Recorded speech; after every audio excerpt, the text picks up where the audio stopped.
La historia dice que con el final del franquismo, nuestro país inició un camino de homologación con el resto de democracias europeas, lográndose una equiparación en lo económico, lo social, el estilo de vida y en el ámbito cultural. Desde la óptica del Estado, el desarrollo del ámbito cultural supuso la creación de una estructura administrativa inexistente en nuestro país. Tal salto vino de la mano de la creación de los primeros ministerios de cultura, los ayuntamientos democráticos y poco después las comunidades autónomas. A la par, en el mundo de las ideas y la creación, se fue construyendo un mito que hablaba de libertad y nuevos tiempos en contraste con la identidad y estética gris del franquismo.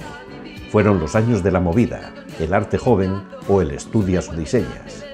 También fueron los años en que se empezaron a fraguar valores hegemónicos ligados al consenso. A pesar de la aparente libertad de creación, todo aquello que exploraba los límites del disenso al status quo era aislado. La presencia de actitudes y prácticas de una cultura crítica era marginada en especial por los medios de comunicación del régimen. El papel de la cultura como herramienta y práctica de transformación social se quedó acallado. La cultura de la transición representa el modo de unir política y cultura que funda el régimen de 1978 para legitimarse y que produce el borrado de las culturas alternativas de la transición española. Esa cultura es la que ha marcado nuestro país durante las últimas décadas y que con el nuevo ciclo político muestra su agotamiento.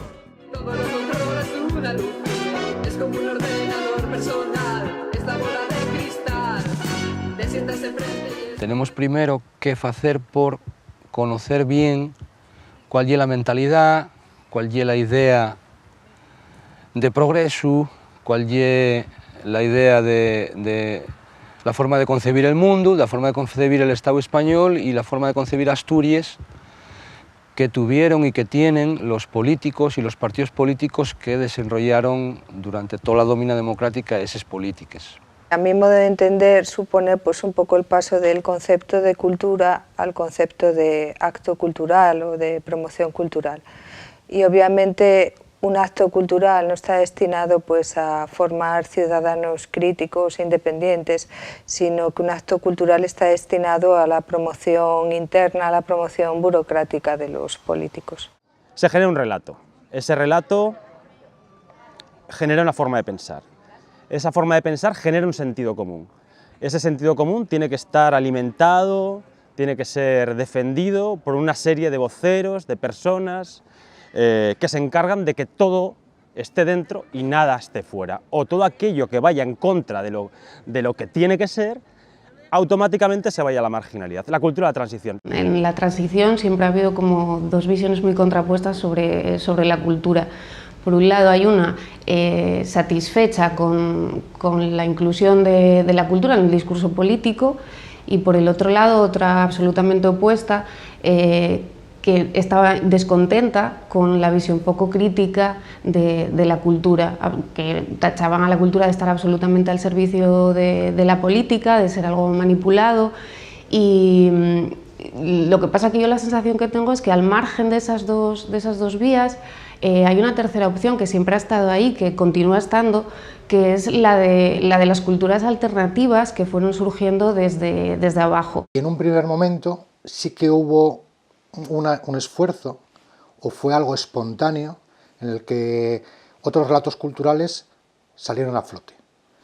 Además, una cultura, yo creo que comprometida, en la que se entendía que era una cultura, la cultura podía ser herramienta de cambio, herramienta de transformación, muy implicada en el día a día de las personas, pero ese modelo cultural o ese esquema, esa potencialidad cultural, no llegó, quedó en el camino, en tanto en cuanto hubo una cierta institucionalización de esas demandas. Si en una primera etapa democrática hubo algún viso, algún detalle interesante, casi una primera etapa de tanteo que abarca hasta la presidencia de Pedro de Silva, al final los que realmente ganen, digamos, la partida teórica, la partida de cómo enfocar los problemas de Asturias, de cómo enfocar también la cultura en Asturias, son los que terminen aplicando las políticas culturales desde la etapa de Pedro de Silva hasta ahora.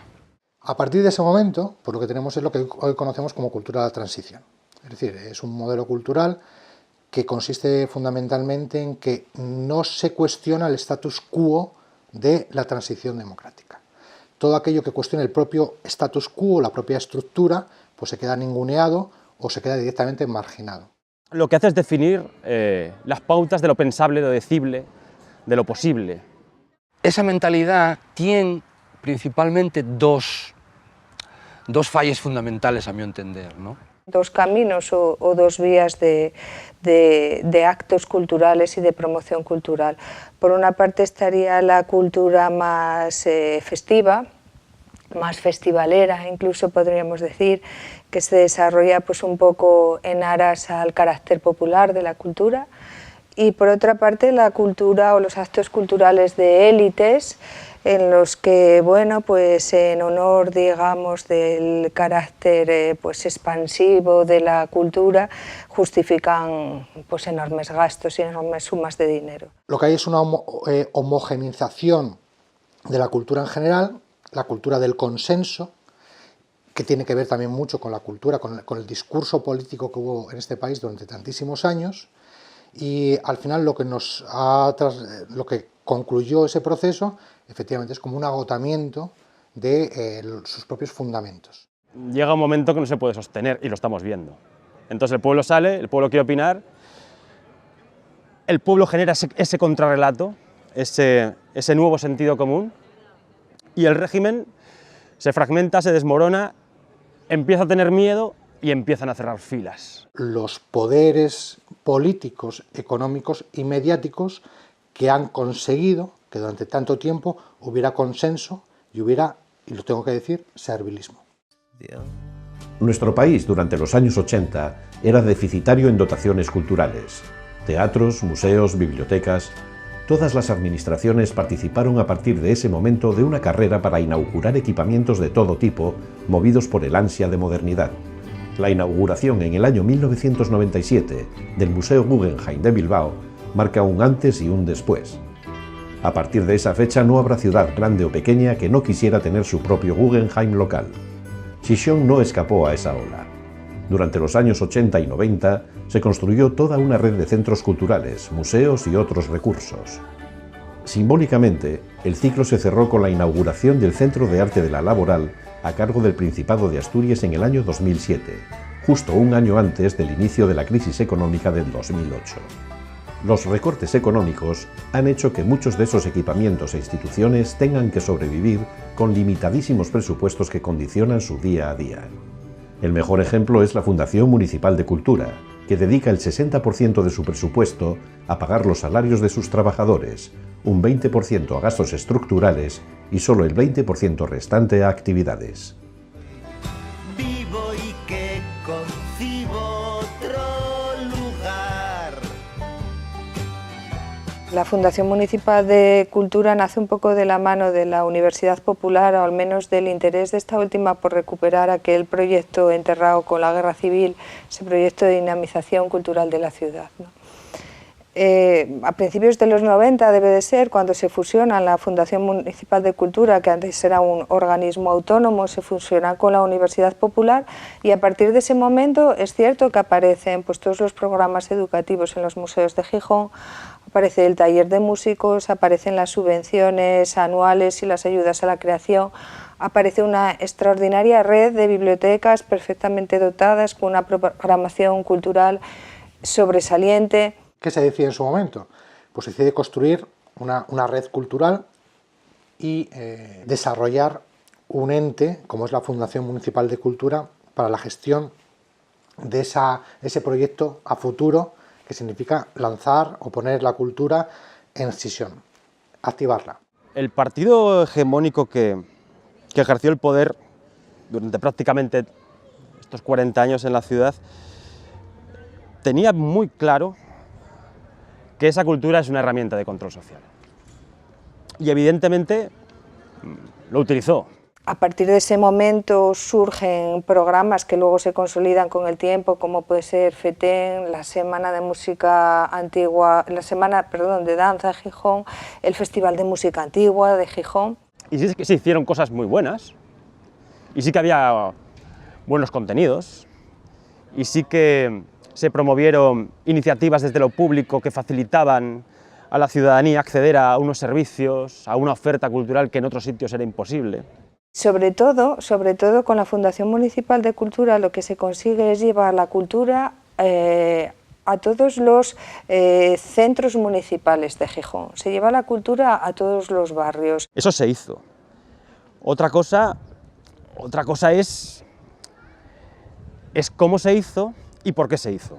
Pero yo sí, de alguna manera, tengo que defender el modelo inicial y original de la Fundación Municipal de Cultura, porque parece que hay un ejemplo que podría ser exportable. Precisamente ahora vemos como ese esquema, esa herramienta que se construyó en su momento, pues quizás es una herramienta que se ha agotado.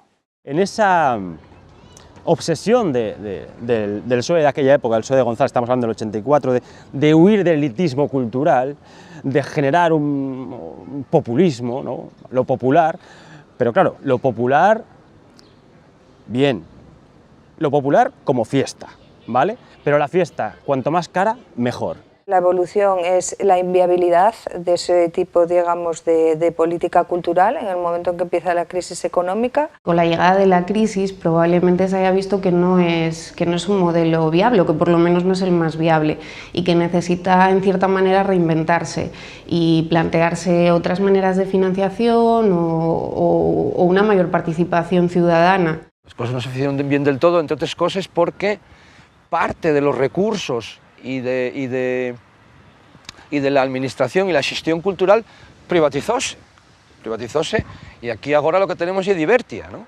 Esto hay que entroncarlo también en el propio devenir de la estructura del grupo ayuntamiento. Es decir, no es una cosa excepcional. El ayuntamiento creció en su momento, nació en su momento, creció y ahora realmente tiene una elongación en muchos de sus departamentos, en muchas de sus estructuras, que a raíz de la crisis económica, que a raíz de la constricción y de las limitaciones legislativas que está habiendo, pues hace que tenga poca versatilidad.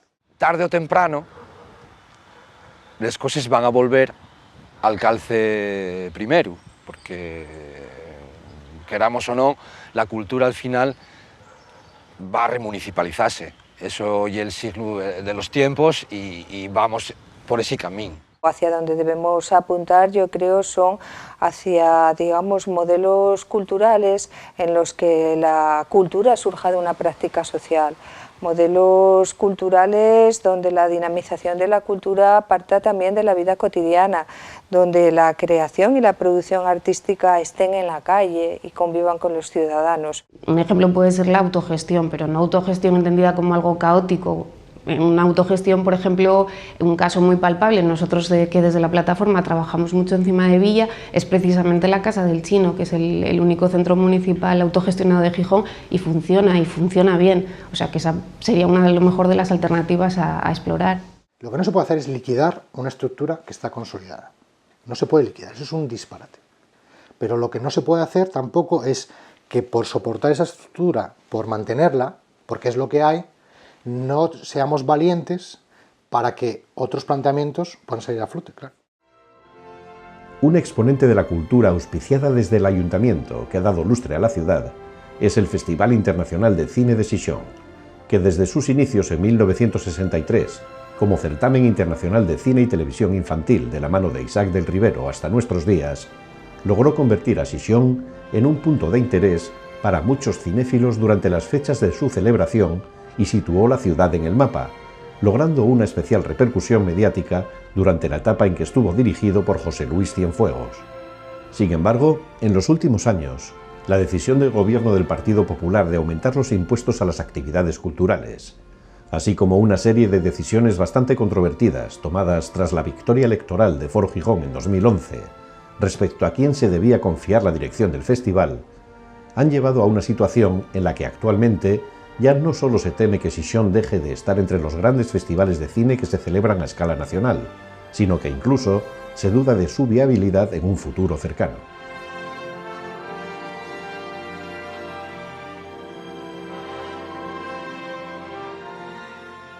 Bueno, el Festival de Cine yo creo que está en una situación muy crítica, que está en un momento de elegir entre cambio o dar carpetazo al festival. La situación actual del Festival de Cine de Xixón nace en el momento en que el gobierno de Foro comete el error de bulto de cesar de la manera que lo cesó a José Luis Cienfuegos, entra en juego ciertos egos personales y la manipulación política que está siempre ahí. Entonces llegó un concejal determinado que entró con la katana y todo lo que oliera gafapasta y a PSOE, en este caso, pues tenía que desaparecer. Lo que falla además que el sector cultural de Xixón y de toda Asturias se ponga en contra del gobierno de Foro, con lo que hay un error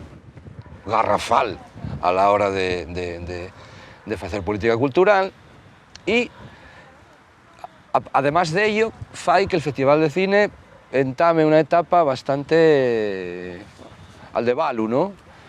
Bastante errática, donde, bueno, no hay ni la sombra de lo que fue, ¿no? Es una línea que sí tiene ciertos guiños a la crítica, pero en general es una programación menos arriesgada y eso ha hecho que el festival no tenga tanta proyección como tenía antes. Se ha tirado por tierra los grandes logros del propio Festival de Cine de Gijón. Logros económicos y culturales. A ver, vamos a decirlo todo claro también, ¿eh? En el momento que entra Carballo al FIX, el Principado corta financiación al festival y tiene que hacerse cargo el ayuntamiento. Volvemos otra vez a la politización, el uso político de este tipo de cosas, además no político, partidista. Cuando Xixón Si Puede, nuestro grupo municipal, llega al ayuntamiento en el 2015, de las primeras cosas que nos encontramos es precisamente con unas pérdidas en la edición del año anterior y en esa edición del Festival Internacional de Cine muy abultadas. Hay un artículo que se publicó en El Comercio, nada más que había sido ya elegido director del festival, que hizo unas declaraciones que cuanto menos me parecieron increíbles y que ahora con la perspectiva del tiempo pues no puedo evitar decirla, ¿no? Cuando dice aquello de el objetivo a corto plazo del festival es autofinanciarse. Como en la siguiente edición se volvieron a producir pérdidas económicas en menor cuantía, pero también sustanciales, nosotros ya empezamos a detectar que lo que había era realmente un problema de gestión.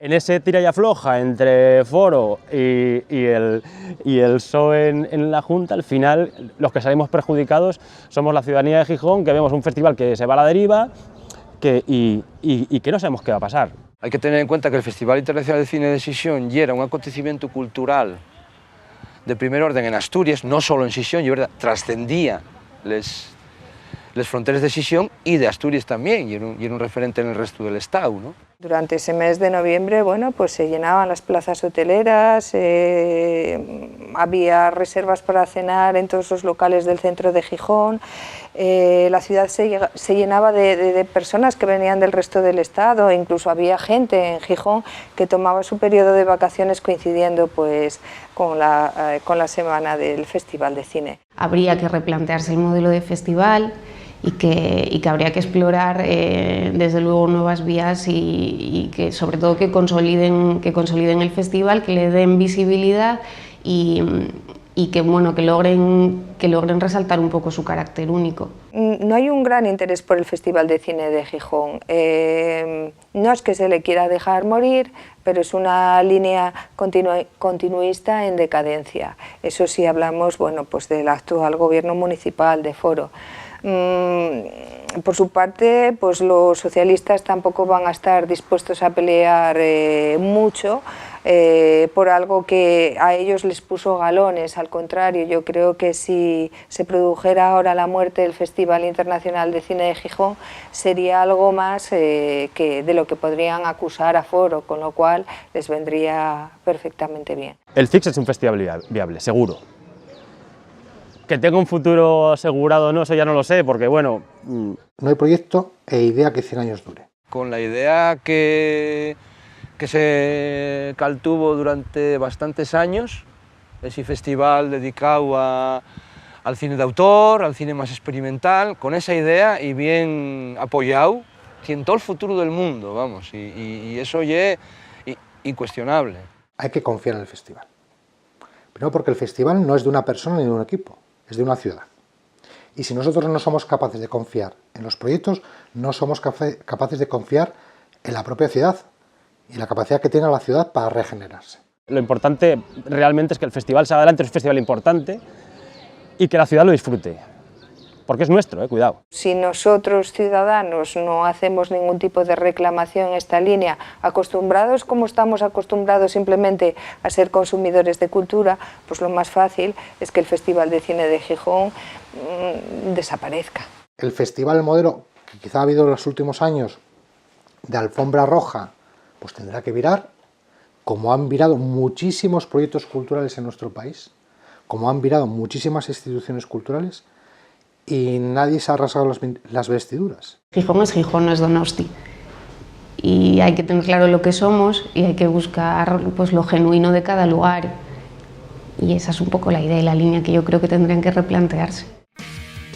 En xuno de 2015, colectivos como la Caixa de Músicos lanzaron la voz de alarma. Les ordenances municipales y la regulación autonómica estaban poniendo en peligro la música en vivo en Xixón.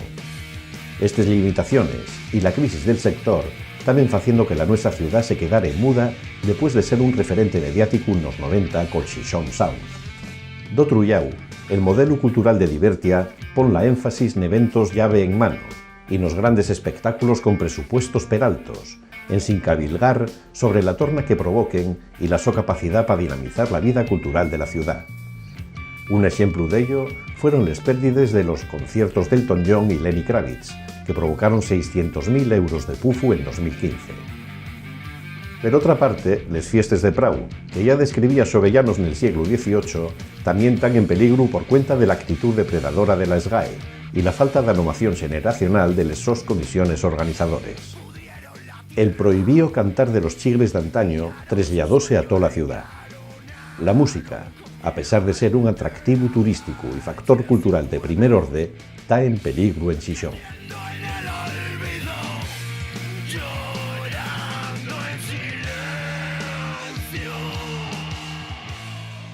Hay una contradicción tremenda. La gente en Xixón no puede ir a escuchar a un cantautor o un grupo emergente a un bar, pero en cambio les ofrecemos grandes conciertos. Es decir, este proceso no es normal. En esto hay clases también, Vamos a diferenciar. Están las élites, que estos no tienen problema, estos van a tener el pan asegurado y encima van a opinar de todo dentro de los parámetros que establece el régimen, ¿vale? Porque si no, no vas a estar ahí, si no, el Planeta no te va a publicar, y si no, fulanito de tal no te va a sacar en la peli que va a competir por los Oscars, ¿no? Ahí no vas a salir. Y luego está todo lo demás, ¿vale? Que son la masa, son la mayoría, precariado puro y duro. Los artistas no tienen facilidades en Gijón claramente porque la normativa municipal impide en la mayoría de los casos que se celebren conciertos en locales, y yo creo que eso lastra en gran medida a los artistas, a todo tipo de artistas, pero especialmente a los que están empezando. Y obviamente pues, es un problema y influye tanto a los artistas como a los ciudadanos como a los propios locales. Las iniciativas mayores son pequeñas iniciativas privadas o pequeñas iniciativas de gente que organiza cosas casi sin contar con ningún apoyo y con ninguna ayuda. Tiene que haber un nivel de protección laboral, fiscal, de desarrollo suficiente para que estas personas puedan desarrollar su actividad. Si esa situación no se da, evidentemente, pues van a dejar de desarrollarlo, y yo creo que el Estado, el país, Xixón, no se puede permitir perder ese valor añadido. Yo creo que ahora mismo en Gijón se está, digamos, dando un paso, no sé si hacia adelante o hacia atrás, pero sí que está habiendo un cambio de paradigma, y se está pasando de ese paradigma socioeducativo a ese otro paradigma que consiste en entender la cultura como ocio y turismo. Si yo entiendo la cultura como ocio y turismo, entonces ya no necesito de intelectuales, de academias ni de libros para gestionar ese tipo de cultura. Lo que necesito es una agencia, ¿no? Como las agencias de publicidad. Y esa agencia, en este caso, es Divertia. Una agencia de compra. No hay una programación clara, contradice sus propias estrategias y es absolutamente errática. Tal vez sea el momento en que hayan de surgir, pues digamos, las iniciativas de los colectivos de artistas, esas iniciativas más de a pie de calle, esas iniciativas de creación que no estén necesariamente subvencionadas por ningún tipo de institución. Divertia tiene cierto valor como generador de ocio. Lo que pasa que desde la plataforma entendemos la cultura de otra manera. Para nosotros no es simplemente ocio, es algo más social, más político, algo que nace desde abajo, entonces son ideas que chocan. Bertolt Brecht decía que las crisis se producen cuando lo viejo no acaba de morir y lo nuevo no acaba de nacer. Tras décadas de un modelo ideológico propio de nuestra sociedad del espectáculo, nuestra ciudad y la cultura en general se debate entre el abandono de lo viejo y la emergencia de lo nuevo. Una de las vías de esa renovación procede de iniciativas ciudadanas fuera del marco institucional. Por ejemplo, surgen colectivos que reivindican su barrio, Cimavilla, y un uso social abierto para Tabacalera. O colectivos que abren espacios alternativos sin ayudas oficiales y mantienen una programación estable de música o teatro. También hay creadores que vuelven a reivindicar el papel de la cultura como herramienta crítica de acción social. Actualmente las administraciones tienen que reflexionar cuál va a ser su papel en la vida cultural de la ciudad, decidiendo si van a actuar como conductores de la misma o como simples acompañantes en un proceso donde la ciudadanía vuelva a recuperar su protagonismo.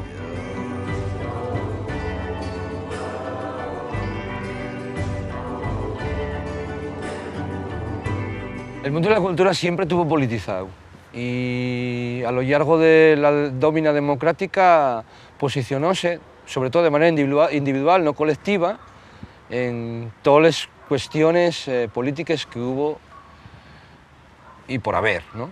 Actúan como islotes independientes y parece que son incapaces de establecer vínculos y de trabajar en una misma dirección. Pero eso está cambiando también, cuidado.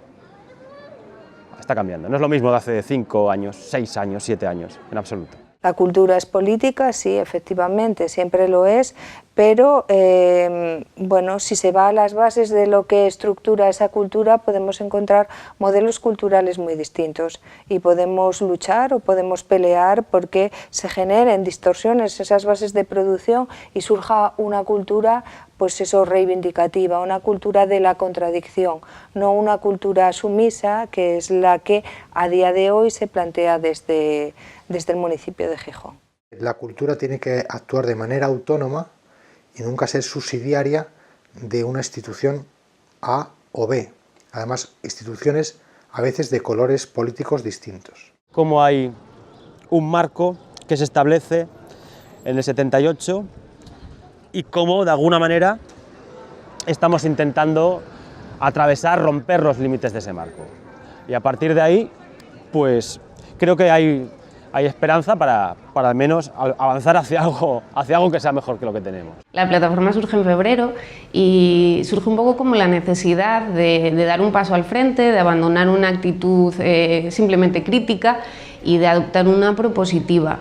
Es simplemente un grupo de personas que se dan cuenta de que en Gijón pueden pasar más cosas, que todos estamos en la misma situación y que debemos de hacer algo al respecto. Entonces se convoca una asamblea en la Monster y se reúnen de repente 150 personas, o sea que no era una cosa de locos, realmente había gente que estaba pensando lo mismo y comienza un poco a funcionar todo. Ahora yo creo que nos corresponde a nosotros y nosotras, desde las diversas iniciativas dentro del nuevo ciclo político emergentes, pues al menos visibilizar esas propuestas que surgen de manera autónoma, que tienen muy claro que quieren ser independientes, que no buscan otro fin más allá que el desarrollar productos y procesos culturales y que por lo tanto no dejan de ser independientes, que yo creo que es la clave. Existir, existen. Y en nuestra ciudad en Sisión está pasando cosas. Están pasando cosas que yo creo que lo que tenemos que hacer es, desde las instituciones, no decía antes dirigir, sino acompañar en todo caso.